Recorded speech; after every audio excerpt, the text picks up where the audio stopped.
Hello my dear students, तो आज आपका लेक्चर नंबर 5 है ऑर्गेनिक केमिस्ट्री का। समझा ना? सब लोग वीडियो के बिल्कुल अंत तक बने रहेगा। लास्ट क्लास में डिस्कस किए थे प्लेन पोलराइज्ड लाइट्स के बारे में। आपको ऑप्टिकल आइसोमेरिज्म टॉपिक चल रहा है, समझा ना? तो बिल्कुल वीडियो के अंत तक बने रहिएगा।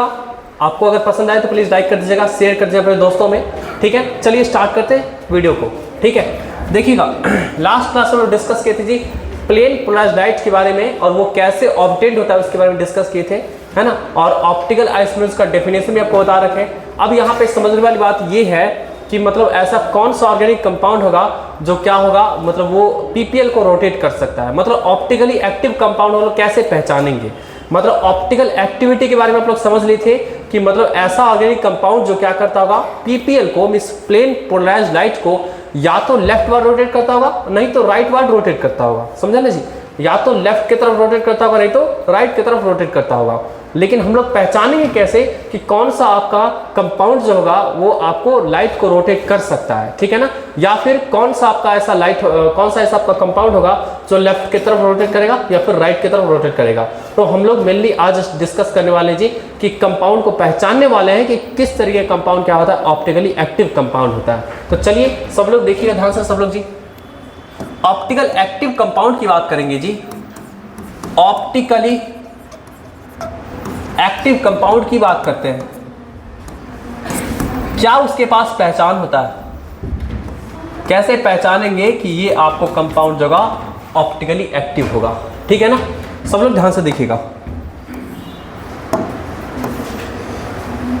ठीक है, चलिए सबसे इंपॉर्टेंट कंडीशन ये है ना, आपको कोई भी आपको कंपाउंड जो होगा ना वो ऑप्टिकली एक्टिव तभी होगा जब वो आपको डिससिमेट्रिसिटी उसमें प्रेजेंट होगा। मतलब सिमेट्रिसिटी क्या होगा उसमें एब्सेंट होगा, मतलब आपको क्या होगा, सिमेट्रिसिटी उसमें किसी भी हालत में नहीं रहना चाहिए। समझे ना? तो यहां पे देखिए जी का absence of symmetricity is responsible for optical activity. ठीक है ना? मतलब absence ऑफ सिमेट्रिसिटी किसी भी हालत में नहीं रहना चाहिए कंपाउंड में, तभी आपको ऑप्टिकल एक्टिविटी वो शो कर पाएगा। अब ये सिमेट्रिसिटी कितने तरीके का होता है देखिएगा ध्यान से सब लोग जी। Types of symmetry. सबसे पहला सिमेट्री जो होगा देखिएगा सब लोग ध्यान से जी। सबसे पहला सिमेट्री जो होगा वो क्या होता है, आपको बोल सकते हैं क्या, प्लेन ऑफ सिमेट्री बोल सकते हैं। ठीक है ना? प्लेन ऑफ सिमेट्री मतलब कोई भी ऐसा कंपाउंड, ऑर्गेनिक कंपाउंड जिसमें प्लेन ऑफ सिमेट्री नहीं रहेगा तो वो ऑप्टिकल एक्टिविटी शो कर सकता है। ठीक है ना? मतलब आपको ऑर्गेनिक कंपाउंड जिसमें क्या होगा, आपको नहीं रहेगा प्लेन ऑफ सिमेट्रिसिटी, तो वो ऑप्टिकल एक्टिविटी शो कर सकता है। हम बोल रहे हैं कर सकता है, मतलब क्या, जरूरी नहीं कि करेगा, क्योंकि जितना भी सिमेट्रिसिटी है सब एब्सेंट रहना चाहिए। सिर्फ प्लेन ऑफ सिमेट्री के एब्सेंट रहने से नहीं, सारे के सारे आपका सिमेट्रिसिटी एब्सेंट ही रहना चाहिए। तो प्लेन ऑफ सिमेट्री क्या रहेगा, एब्सेंट रहेगा, तो वो कर सकता है। दूसरा चीज देखिए अजीब का क्या होगा, सेंटर ऑफ सिमेट्री बोल सकते हैं इसको हम लोग। Centre of symmetry, centre of symmetry भी आपका क्या होता है, टाइप्स ऑफ सिमेट्री का पार्ट होता है। सेंटर ऑफ सिमेट्रिसिटी भी आपका क्या होना चाहिए, नहीं रहना चाहिए। तीसरा देखिएगा alternative axis of symmetry. Alternative axis of symmetry मतलब आपको ये तीन तरीके का क्या है, सिमेट्रिसिटी है। अगर इन तीनों में से कोई भी सिमेट्रिसिटी अगर ऑर्गेनिक कंपाउंड में होगा, ऑर्गेनिक मॉलिक्यूल में होगा, तो वो आपको मॉलिक्यूल आपको कभी भी ऑप्टिकल एक्टिविटी शो नहीं करेगा। कोई दिक्कत है किसी को जी? ये तीन आपको टाइप्स ऑफ सिमेट्रिसिटी है।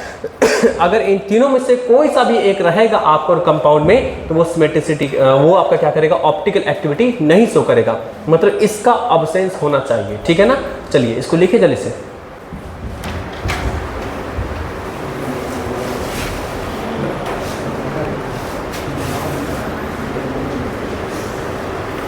जल्दी से लिख लीजिए। आज फिर से रीत अब्सेंट कहाँ है, मतलब ऐसे करती है बताइए। फिर से फीवर लग गया होगा उसको, क्या?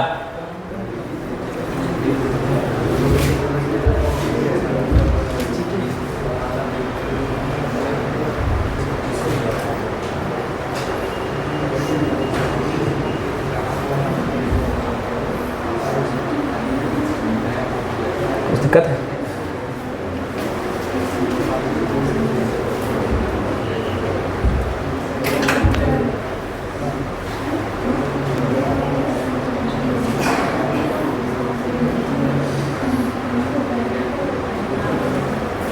एस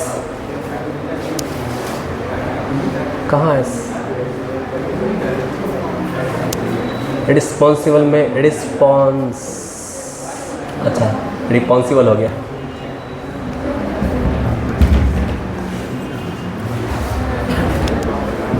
रिस्पॉन्सिबल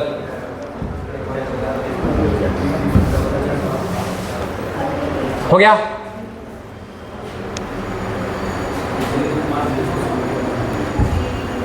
बोले कोई दिक्कत जी किसी को भी? चलिए अब दिखाते हैं अब दिखाते हैं हम लोग एक एक सिमेट्रिसिटी को दिखाते हैं कि अगर ये रहेगा तो वो क्या होगा, ऑप्टिकली इनएक्टिव हो जाएगा, ठीक है ना। चलिए देखिएगा सब लोग ध्यान से। सबसे पहले हम लोग डिस्कस करते थे प्लेन ऑफ सिमेट्री।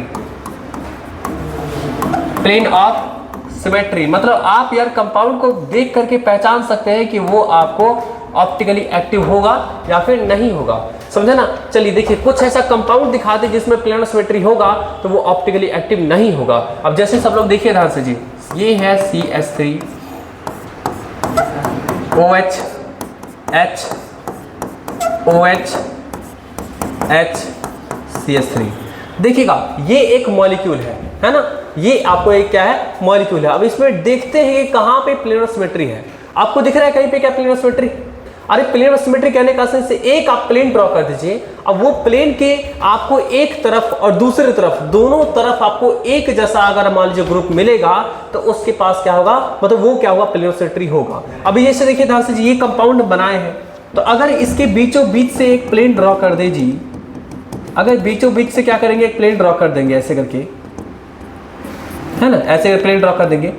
इस प्लेन के ऊपर वाला पोर्शन और इस प्लेन के नीचे वाला पोर्शन, ये दोनों का दोनों क्या सेम है, और ये दोनों का दोनों क्या सेम है। कैसे समझ रहे सेम है? इस तरफ OH तो यहाँ भी OH, ऊपर में CH3 तो नीचे भी CH3 है ना, इस तरफ आपका क्या है H तो यहाँ भी क्या आपका H है ना, दोनों सेम है ना जी। अरे है कि नहीं जी? तो ये क्या है, इसके पास ये जो प्लेन होगा क्या कहलाएगा, POS कहलाएगा। POS कहने का सेंस क्या होगा, प्लेन ऑफ सिमेट्री। समझे बात ना जी, ये क्या हुआ, इसके पास क्या हुआ, प्लेन ऑफ सिमेट्री हो गया। अरे कोई दिक्कत किसी को भी जी? आगे बढ़ते हैं, नेक्स्ट देखिएगा ध्यान से सब लोग देखिएगा जी। अगर आपके पास कोई ऐसा कंपाउंड हो गया, अगर आपके पास कोई ऐसा कंपाउंड हो गया, मान लीजिए यहाँ पे आपका क्या है, HCl है और यहाँ पे क्या आपका H है, ठीक है ना, ऐसा। अब देखते हैं कि इसके पास प्लेन ऑफ सिमेट्रिसिटी है या नहीं है। चलिए ये जो है ना, ये अरे ये जो पोर्शन है, अगर इससे एक प्लेन हम ड्रॉ कर देंगे जी, बिल्कुल ऐसे प्लेन ड्रॉ कर देंगे तो ये वाला पोर्शन और ये वाला पोर्शन बिल्कुल एक जैसा है तो इसके पास में ये क्या कहलाएगा, प्लेन ऑफ सिमेट्री कहलाएगा। अरे कहलाएगा कि नहीं कहलाएगा जी? अरे ऐसे प्लेन ड्रॉ करेंगे तो ये वाला पोर्शन मैच किया कि नहीं किया जी? सेम है ना, एक जैसा है ना जी आपका, इसके पास में क्या प्लेन ऑफ सिमेट्री है। अरे है ना जी, ठीक है ना। नेक्स्ट देखिएगा, आप लोग ध्यान से देखिएगा, नेक्स्ट एग्जांपल में देखिएगा, अगर ऐसा है, इसके पास क्या है, Cl है, इसके पास क्या है, H है, और इसके पास यहाँ पे पाइक लगा हुआ है, Cl लगा हुआ है। कोई दिक्कत है किसी को भी? अब आप प्लेन ऑफ सिमेट्रिसिटी ड्रॉ करने का कोशिश करिए, कैसे भी ड्रॉ करने का कोशिश। जैसे मान लीजिए मैं ऐसे ड्रॉ करते हैं, मतलब ऐसे बिल्कुल आपका प्लेन ड्रॉ करते हैं, जो कि इस तरफ आपको क्या मिल रहा है, ये वाला पोर्शन, और इस तरफ क्या मिल रहा है, ये वाला पोर्शन। क्या ये दोनों सेम है क्या? नहीं ना, सेम है, तो इसके पास कोई प्लेन ऑफ सिमेट्रिसिटी नहीं होगा, नो POS, इसके पास कोई प्लेन ऑफ सिमेट्रिसिटी नहीं होगा। और भी आप प्लेन ड्रॉ कर सकते हैं, आप ऐसे ड्रॉ करिए, इससे पास करता हो प्लेन, और इस पॉइंट से पास करता हो प्लेन, ऐसे ड्रॉ करिए, इधर वाला पोर्शन क्या सेम होगा? नहीं होगा जी आपका। अरे कोई दिक्कत है? अच्छा, तो कौन से ऐसे सेंटर है जहां से पास कर रहा है प्लेन, तो वहां पे आपका क्या जी POS नहीं मिल रहा है। जैसे ये, जैसे मान लीजिए आपका ये वाला सेंटर, इस वाले कार्बन को देखिए जी, ये क्या है, 4 आपका ग्रुप से जुड़ा हुआ है, एक तरफ हाइड्रोजन से, एक तरफ क्लोरीन से, और एक तरफ आपको ये वाला पोर्शन से और दूसरी तरफ ये वाला पोर्शन से। यहाँ पे चार का चारों आपका क्या जी, आपका जो जुड़ा हुआ जिससे वो चार का चार डिफरेंट है। अरे है जी, इधर ये हाइड्रोजन है, इधर क्लोरीन है, इधर ये वाला पार्ट है, इधर ये वाला पार्ट है ना, ये दोनों तो आपस में सेम तो है नहीं, ये भी दोनों आपस में सेम नहीं है। तो इससे जुड़ा हुआ, इस कार्बन से जुड़ा हुआ चार का चार पार्ट, वो चारों का चारों चीज डिफरेंट है ना जी। तो ये क्या कहलाएगा आपका जी, तो ये सेंटर जो है ना कहलाएगा क्या, तो इस सेंटर को हम लोग बोलेंगे कायरल सेंटर। तो क्या बोलेंगे जी, इसको क्या बोलेंगे, कायरल सेंटर। इसको उसी तरीके से इसके लिए भी देख लीजिएगा, ये हाइड्रोजन है, ये क्लोरीन है, इधर वाला पोर्शन अलग है, चार का चार, तो ये भी सेंटर क्या कहलाएगा, कायरल सेंटर है ना। इसको क्या बोलेंगे, इसको क्या बोलेंगे जी, कायरल सेंटर। कायरल का मीनिंग क्या होता है, कायरल का मतलब होता है एसिमेट्रिक, है ना। कायरल का मीनिंग क्या होता है, एसिमेट्रिक। अरे अनसिमेट्रिक जिसको बोलते हैं डिससिमेट्री बोलते हैं ना, है ना। डिससिमेट्री मींस क्या, कोई सिमेट्रिसिटी यहां प्रेजेंट नहीं, तो ये हो गया कायरल सेंटर। ठीक है ना जी, कोई दिक्कत है, ये भी क्या हुआ, कायरल सेंटर हो गया। इसमें कोई कायरल सेंटर नहीं मिलेगा और इसमें भी कोई कायरल सेंटर नहीं मिलेगा। कोई दिक्कत है किसी को भी जी, वैसे मिलने को तो मिलेगा इसमें, जैसे यहां भी है कायरल सेंटर तो है, क्योंकि ये ग्रुप, ये ग्रुप, ये ग्रुप, ये चारों ग्रुप आपका क्या अलग अलग है, तो ये भी कायरल सेंटर है। यहां भी कायरल सेंटर तो है ना, ये वाला ग्रुप, ये वाला ग्रुप, ये वाला ग्रुप और ऊपर वाला ग्रुप, चार का चार से डिफरेंट ग्रुप जुड़ा हुआ है। लेकिन कायरल सेंटर होने के बावजूद भी क्या, ये आपको ऑप्टिकली एक्टिव नहीं होगा। ये क्या होगा आपका जी, ये कंपाउंड क्या होगा, ऑप्टिकली इनएक्टिव होगा। कोई दिक्कत है किसी को भी, ये क्या होगा, ये कंपाउंड क्या होगा, ऑप्टिकली एक्टिव होगा, ऑप्टिकली एक्टिव होगा। इसमें कायरल सेंटर है, इसमें भी कायरल सेंटर है, लेकिन इसमें प्लेन ऑफ सिमेट्रिसिटी नहीं है। इसमें प्लेन ऑफ सिमेट्रिसिटी आपको क्या है ना जी। यहां पे भी देख सकते हैं प्लेन ऑफ सिमेट्रिसिटी है, यहां पे ये जो है ना, ये कायरल सेंटर नहीं कहलाएगा, क्योंकि ये दोनों का दोनों पार्ट क्या है, सेम है। और दोनों पार्ट सेम है ना, तो कायरल सेंटर ये नहीं कहलाएगा। तो ये क्या होगा, ऑप्टिकली इनएक्टिव हो गया, ऑप्टिकली इनएक्टिव हो गया। अरे मेरे फ्लो में आप लोग समझ रहे हैं कि नहीं समझ रहे जी, समझ रहे हैं ना, नोट इसको करिए जल्दी से। चलिए हम लोग अब थोड़ा सा डिस्कस करते हैं कायरल सेंटर के बारे में, कायरल कार्बन एटम के बारे में। देखिए सब लोग ध्यान से, कोई कार्बन एटम है, ठीक है ना, अब उससे क्या है ना आपका,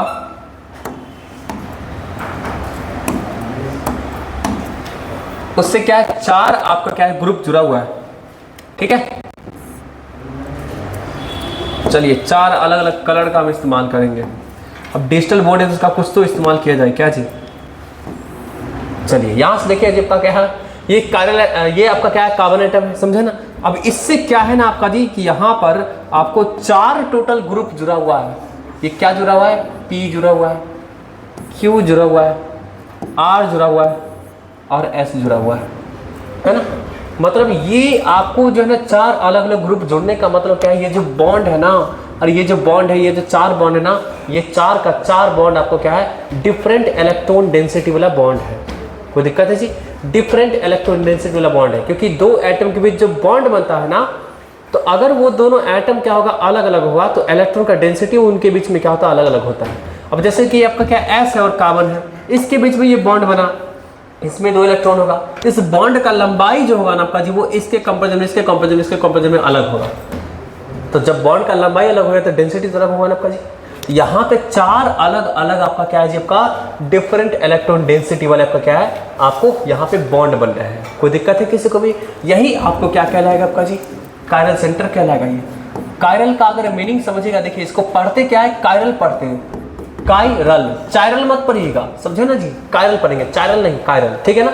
कायरल, कायरल का मतलब क्या होता है आपका जी, डिस सिमेट्री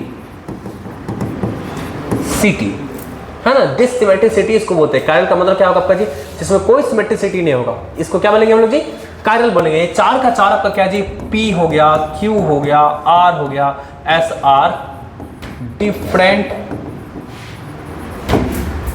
ग्रुप्स। कोई दिक्कत किसी को जी, ये सब का सब क्या आपका जी, डिफरेंट आपको ग्रुप्स हो गया, तो ये क्या कहलाएगा, कायरल सेंटर कहलाएगा। कोई दिक्कत है किसी को भी जी, है ना। और जब भी कोई सा भी दो आपका अगर सेम हो गया, जैसे देखिएगा, जैसे P था, Q था, ये R था और ये भी R हो गया आपका जी, है ना। तो ये दोनों का दोनों सेम हो गया ना जी आपका। तो ये क्या कि ये सेंटर कौन सा सेंटर कहलाएगा आपका जी? ए कायरल सेंटर। ए कायरल का मतलब क्या होगा आपका जी? सिमेट्रिसिटी है। इसके पास क्या सिमेट्रिसिटी है, किस तरीके का सिमेट्रिसिटी होगा वो हम बताएंगे, है ना। कोई दिक्कत है किसी को भी जी? तो इसके पास सिमेट्रिसिटी है। तो कायरलिटी के लिए जो इंपॉर्टेंट कंडीशन है वो पहला बात तो ये है कि मतलब आपको सेंटर को sp3 हाइब्रिडाइज होना चाहिए। समझ बात है जी? sp3, हाँ कुछ ऐसा केसेज है जहाँ पे sp3 नहीं भी होता है ना, तो वहाँ पे भी कायरल ओवरऑल मॉलिक्यूल को बोलते हैं, समझे ना। कुछ ऐसा स्पेशल केस है, लेकिन इन जनरल क्या होना चाहिए, कायरल सेंटर के लिए क्या होना चाहिए, आपको sp3 हाइब्रिडाइज होना चाहिए। सबसे पहला बात sp3 हाइब्रिडाइज होना चाहिए। दूसरा बात क्या है आपका जी कि मतलब वो जो जुड़ा रहेगा वो 4 का 4 क्या होगा, डिफरेंट इलेक्ट्रॉन डेंसिटी वाले आपको क्या होगा जी, बॉन्ड बनाएगा वो, है ना। तो क्या होगा आपका जी यहाँ पे ऑल फोर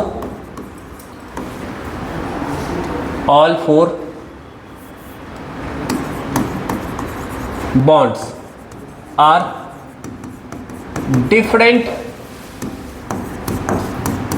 electron density, है ना। सारा का सारा क्या होना चाहिए, डिफरेंट इलेक्ट्रॉन डेंसिटी होना चाहिए। यही दो इंपॉर्टेंट कंडीशन है, समझे बात ना जी, है ना। डिफरेंट इलेक्ट्रॉन डेंसिटी जैसे ही होगा तो आपका क्या जी, लैक ऑफ सिमेट्रिसिटी हो जाएगा, है ना। क्या होगा आपका जी, फिर यहाँ पे जैसे ही ऐसा होगा तो लैक ऑफ सिमेट्रिसिटी हो जाएगा, कोई सिमेट्रिसिटी इसके अंदर में नहीं रहेगा। कोई दिक्कत है जी? नोटिस को करिए जल्दी से।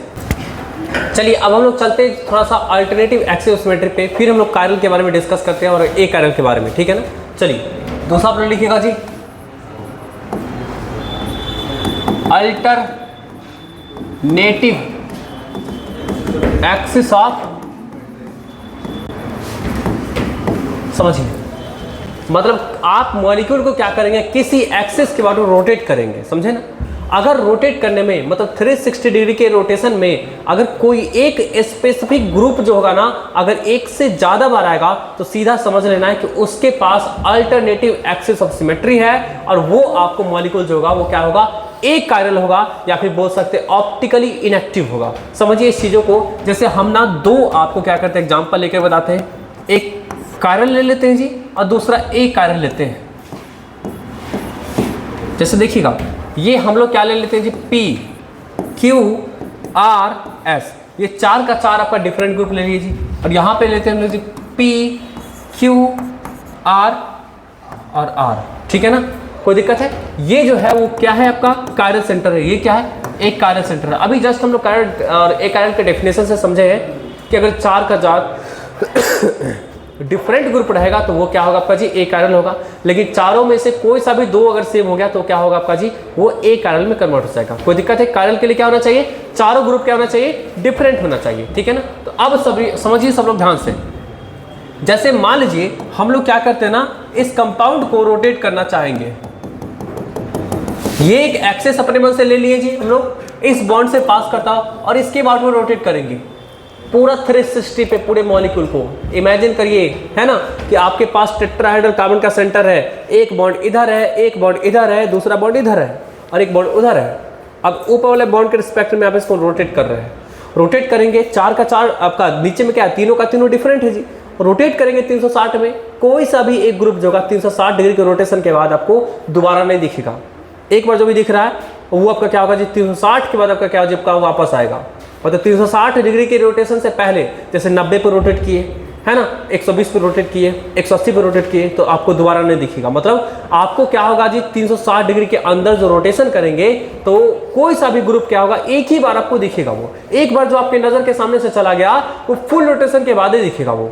कोई दिक्कत है किसी को भी जी? इसमें देख सकते हैं आप इसमें जो रोटेट करेंगे तो आपको यहाँ पे Q है, R है, S है, तो ये तीनों ग्रुप जो होगा ऊपर जी वो पूरा 180 डिग्री रोटेशन के 360 डिग्री के रोटेशन के बाद ये तीनों दिखेगा, उससे पहले कोई नहीं दिखेगा।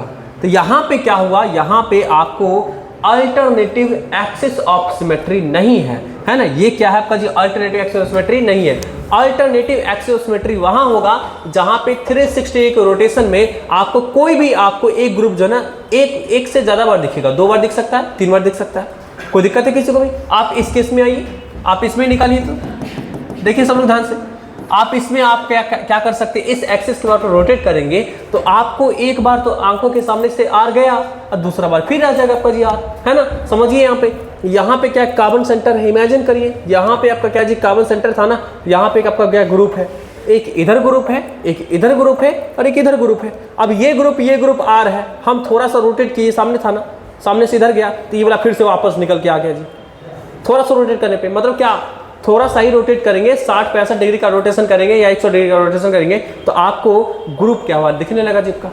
अरे कोई दिक्कत किसी को भी जी।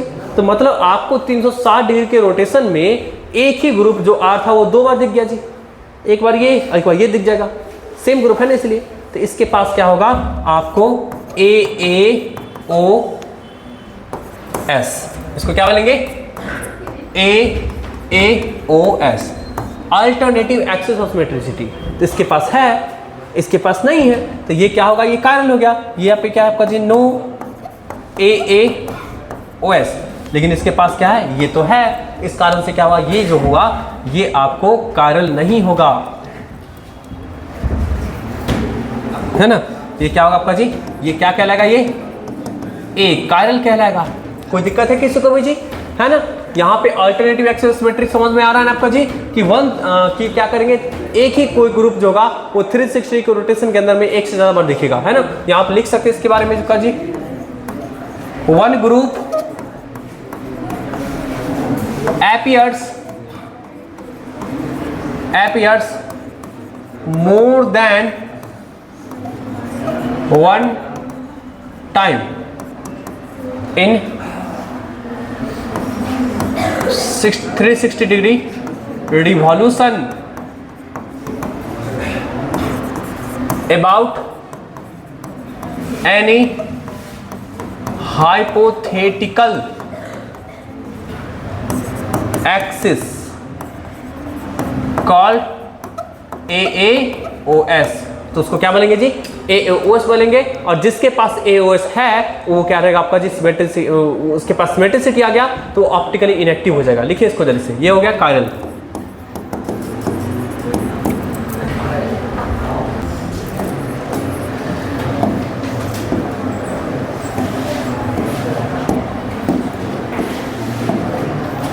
चलिए नेक्स्ट बात हम लोग करते हैं जी,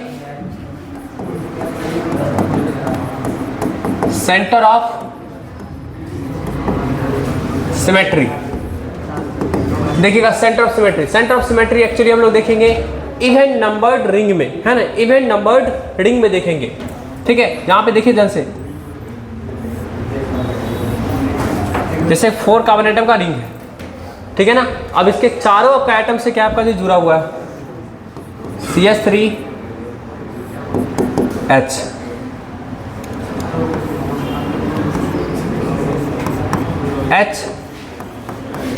CH3। फिर देखिएगा सब लोग ध्यान से, यहाँ पे Br है और यहाँ पे H है और यहाँ पे क्या आपका जी H है और यहाँ पे क्या है Br है। अब सब लोग ध्यान से देखिएगा, शोरगुल मत करिए सब लोग, देखिएगा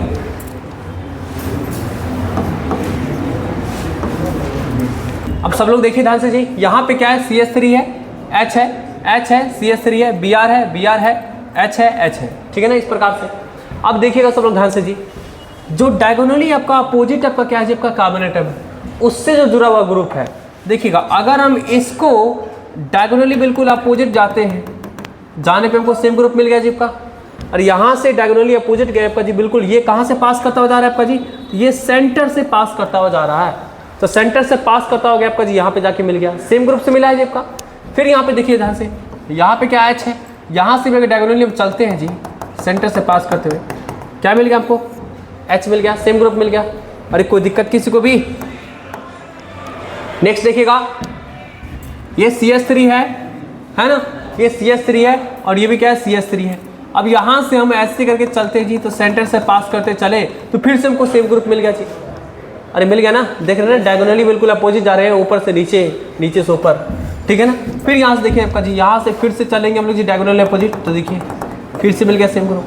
तो आपको इवेंट नंबर्ड रिंग में जब आप क्या करेंगे, डायगोनली आप अपोजिट जाएंगे जी, तो अगर आपको सेम ग्रुप मिल गया तो उसके पास सेंटर ऑफ सिमेट्री है। सेंटर ऑफ सिमेट्री नाम इसलिए पड़ा है क्योंकि सारा का सारा आपका जो है ना वो लाइन ज्वाइनिंग जो हो गया आपका, जो वो सेंटर से ही पास कर रहा है। तो इस सेंटर के रिस्पेक्ट में क्या आपका जी सब क्या इक्विवेलेंट पोजीशन पे, इस सेंटर के रिस्पेक्ट में आपका इधर आपका क्या एच है, तो इधर आपका क्या एच है, इसके रिस्पेक्ट में इधर आपका क्या बी आर है, तो इसके रिस्पेक्ट में बी आर इधर है, इसके रिस्पेक्ट में सी एस थ्री इधर है, तो सी एस थ्री इधर है, इसके रिस्पेक्ट में एच इधर है, तो इधर है। मतलब क्या होगा, डायगोनली बिल्कुल आपका क्या जी यहाँ पे अपोजिट सारा का सारा इक्वल टाइप का क्या है मेंबर्स प्रेजेंट था। तो इसके पास क्या हो गया आपका जी सेंटर ऑफ सिमेट्री हो गया। इसको क्या बोलते हैं, कॉस बोलते हैं, है ना, सेंटर ऑफ सिमेट्री हो गया। तो ये क्या होगा, ऑप्टिकली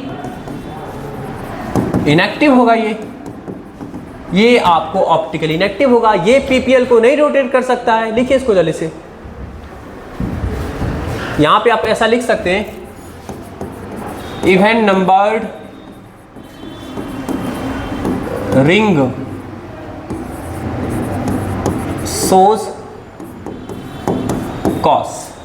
ठीक है, लिखिए इसको। अब हम लोग डिस्कस करते हैं जी इनांसियोमर्स के बारे में। बहुत इंपॉर्टेंट आपका टर्म है, कई बार आपको इनांसियोमर्स, डायस्टेरियोमर्स ये सब टर्म आपको आएगा। तो चलिए हेडिंग लगा लीजिएगा सब लोग जी, इनांसियोमर्स। देखिए सब लोग शांति में रहिए। इनांसियोमर्स जो होता है ना, ये आपको pair of optically active compound होता है। ठीक है ना, ये आपको pair of optically active compound होता है जो आपको एक दूसरे का non super imposable mirror image होता है। इसको जरा समझते हैं, ठीक है ना। चलिए, it is the pair of optically active compounds which are non super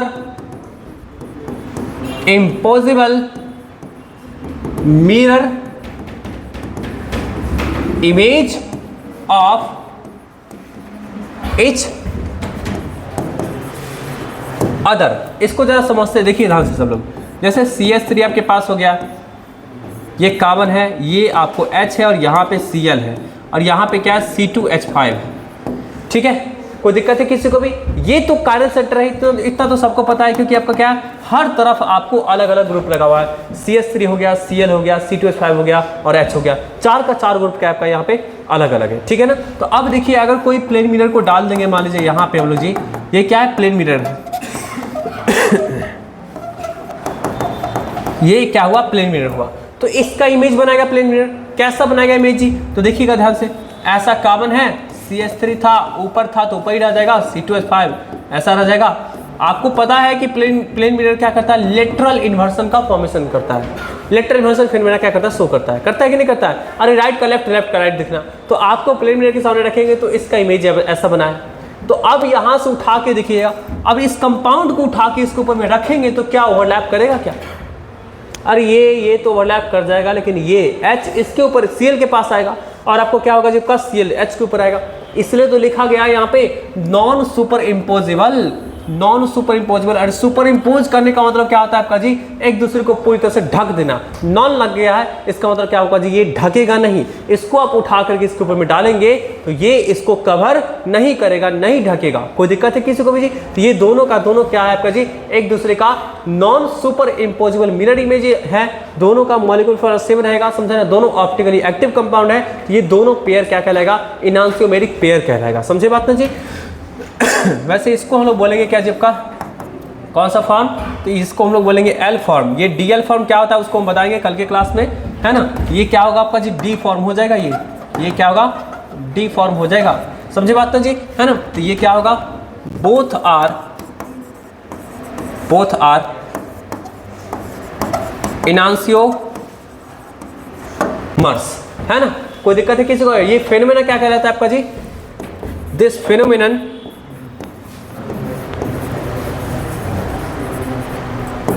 is called